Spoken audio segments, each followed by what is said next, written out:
मेरा ये चैलेंज है इनको, आप बर्दाश्त नहीं कर सकेंगे।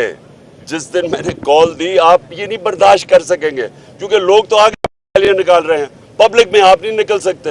पब्लिक में जाते हैं लोग इनको चोर कहते हैं।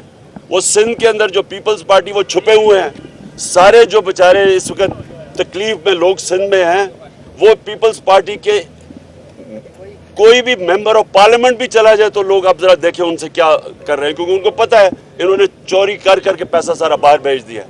सो इसलिए ये जो भी ये करेंगे, मेरा आज आप सब इन सब को कौम के सामने मैं कह रहा हूँ कि जब मैं ये कॉल दूंगा आप कोई बर्दाश्त नहीं कर सकेंगे। ये जो इम्पोर्टेड गवर्नमेंट है, बाहर की साजिश के ऊपर हमारे ऊपर चोर मुसल्लत किए गए हैं, ये बिल्कुल बर्दाश्त नहीं कर सकेंगे। खान साहब एक सवाल ले लें कि आप मेडिकल दे रहे हैं, आप फुल रिसीजन नहीं चाहते मुल्क में, समझते हैं कि कोई टेबल टॉक हो सकती है इस हुकूमत से अली इलेक्शन के हवाले से? सिर्फ एक टॉक हो सकती है, साफ और शफाफ इलेक्शन जितनी जल्दी आप कर सकते हैं। देखिए मेरी बात सुने, वर्ल्ड बैंक की भी रिपोर्ट है, IMF की भी रिपोर्ट है कि पाकिस्तान श्रीलंका की तरफ जा रहा है, माइशत इनसे संभाली नहीं जा रही।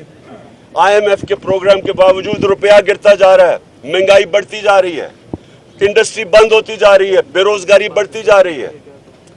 ये IMF और वर्ल्ड बैंक कह रहे हैं कि इनसे माइशत संभाली नहीं जा रही और पाकिस्तान श्रीलंका की तरफ जा रहा है। इसका एक ही हल है, साफ और शफाफ इलेक्शन।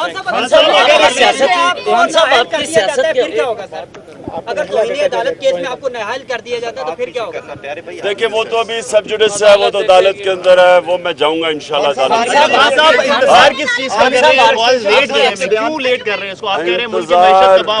वो कह रहे हैं ना, इंतजार की घड़ियां खत्म होने वाली हैं। खान साहब एक सवाल, खान साहब तक तौहीन अदालत का जवाब